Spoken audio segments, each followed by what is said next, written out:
Book 1, Chapter 1 of The Mystery of the Hasty Arrow. The Mystery of the Hasty Arrow by Anna Katharine Green. Book 1, A Problem of the First Order.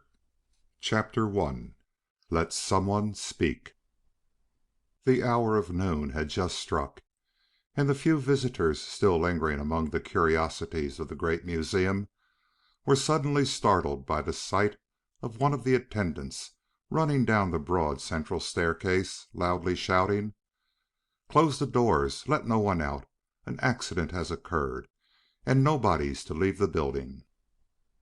There was but one person near either of the doors, and as he chanced to be a man closely connected with the museum, being in fact one of its most active directors, he immediately turned about and, in obedience to some gesture made by the attendant, ran up the marble steps, followed by some dozen others.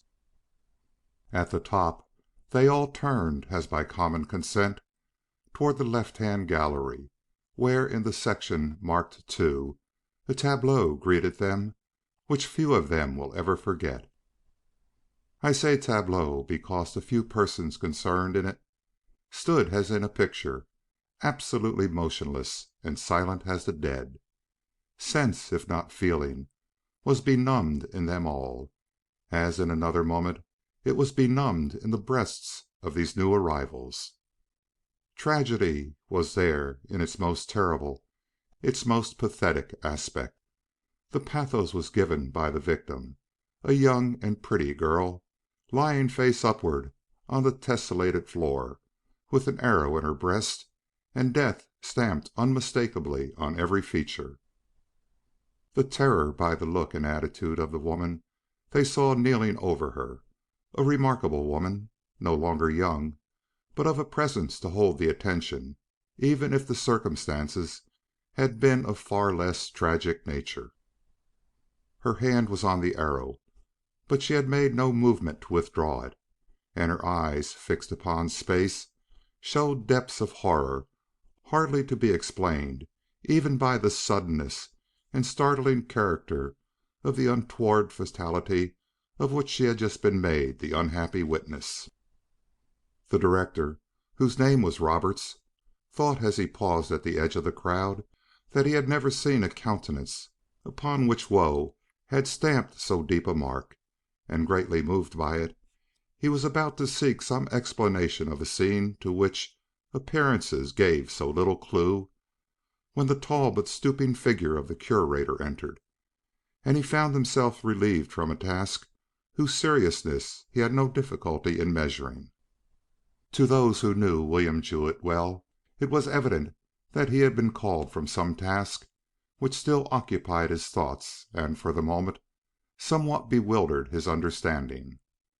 But as he was a conscientious man, and quite capable of taking the lead when once roused to the exigencies of an occasion, Mr. Roberts felt a certain interest in watching the slow awakening of this self-absorbed man to the awful circumstances which in one instant had clouded the museum in an atmosphere of mysterious horror.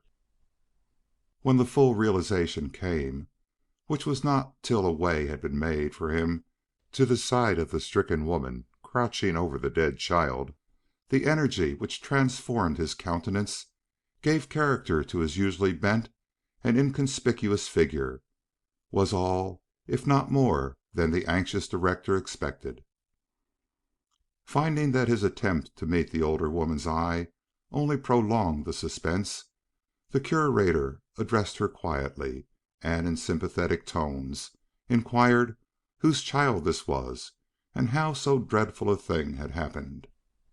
She did not answer. She did not even look his way. With a rapid glance into the faces about him, ending in one of deep compassion directed toward herself, he repeated his question. Still no response. Still that heavy silence, that absolute immobility of face and limb. If her faculty of hearing was dulled, possibly she would yield to that of touch. Stooping, he laid his hand on her arm. This roused her. Slowly her eyes lost their fixed stare and took on a more human light. A shudder shook her frame, and gazing down into the countenance of the young girl lying at her feet, she broke into moans of such fathomless despair as wrung the hearts of all about her. It was a scene to test the nerve of any man. To one of the Curator's sympathetic temperament it was well nigh unendurable. Turning to those nearest, he begged for an explanation of what they saw before them. "Some one here must be able to tell me. Let that some one speak."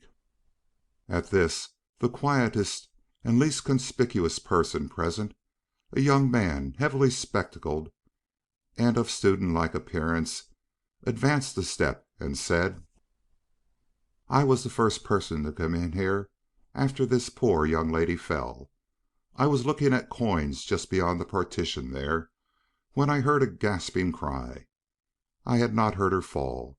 I fear I was very much preoccupied in my search for an especial coin I had been told I should find here. But I did hear the cry she gave, and startled by the sound, left the section where I was and entered this one, only to see just what you are seeing now." The Curator pointed at the two women. "This, the one woman kneeling over the other with her hand upon the arrow?" "Yes, sir." A change took place in the Curator's expression. Involuntarily his eyes rose to the walls hung closely with Indian relics, among which was a quiver in which all could see arrows similar to the one now in the breast of the young girl lying dead before them. "This woman must be made to speak," he said, in answer to the low murmur which followed this discovery. "If there is a doctor present." Waiting, but receiving no response, he withdrew his hand from the woman's arm and laid it on the arrow. This roused her completely.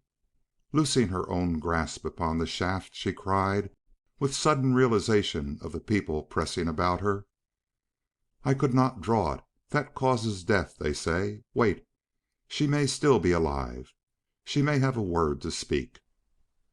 She was bending to listen. It was hardly a favorable moment for further questioning, but the Curator, in his anxiety, could not refrain from saying: "Who is she? What is her name, and what is yours?"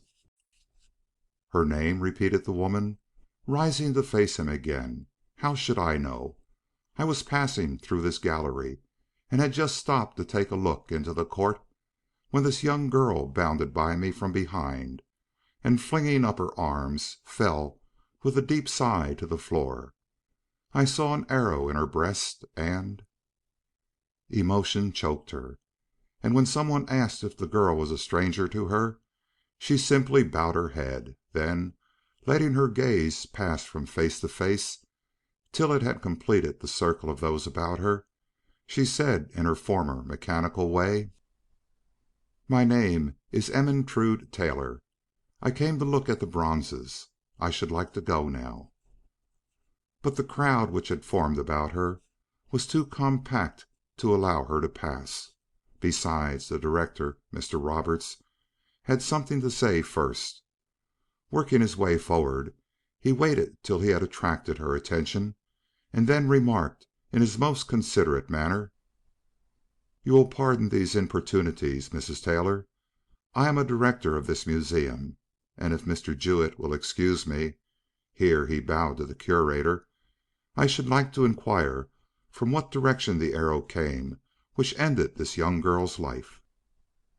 For a moment she stood aghast, fixing him with her eye as though to ask whither this inquiry tended. Then, with an air of intention which was not without some strange element of fear, she allowed her glance to travel across the court till it rested upon the row of connected arches facing them from the opposite gallery. "Ah," he said, putting her look into words, "you think the arrow came from the other side of the building? Did you see anyone over there, in the gallery, I mean, at or before the instant of this young girl's fall?" She shook her head. "Did any of you?" he urged, with his eyes on the crowd. "Someone must have been looking that way." But no answer came, and the silence was fast becoming oppressive when these words, whispered by one woman to another, roused them anew and sent every glance again to the walls, even hers for whose benefit this remark had possibly been made. "But there are no arrows over there. All the arrows are here." She was right. They were here, quiver after quiver of them, nor were they all beyond reach. As the woman thus significantly assailed noted this, and saw with what suspicion others noted it also, a decided change took place in her aspect. "I should like to sit down," she murmured. Possibly she was afraid she might fall. As some one brought a chair, she spoke, but very tremulously, to the director. "Are there no arrows in the rooms over there?" "I am quite sure not." "And no bows?" "None." If any one had been seen in the gallery?" "No one was." "You are sure of that?" "You heard the question asked. It brought no answer." "But these galleries are visible from below. Some one may have been looking up from the court and—" "If there was any such person in the building, he would have been here by this time. People don't hold back such information." Then she stammered, her eyes taking on a hunted look, "You conclude, these people conclude what?" "Madam," the word came coldly, stinging her into drawing herself to her full height, "it is not for me to conclude in a case like this. That is the business of the police." At this word, with its suggestion of crime, her air of conscious power vanished in sudden collapse. Possibly she had seen the significant gesture with which the Curator pointed out a quiver from which one of the arrows was missing. That this was so was shown by her next question. "But where is the bow? Look about on the floor. You will find none. How can an arrow be shot without a bow?" "It cannot be," came from some one at her back. "But it can be driven home like a dagger if the hand wielding it is sufficiently powerful." A cry left her lips. She seemed to listen as for some echo. Then in a wild abandonment which ignored person and place, she flung herself again at the dead girl's side, and before the astonished people surrounding her could intervene, she had caught up the body in her arms, and bending over it, whispered word after word into the poor child's closed ear. End of chapter 1.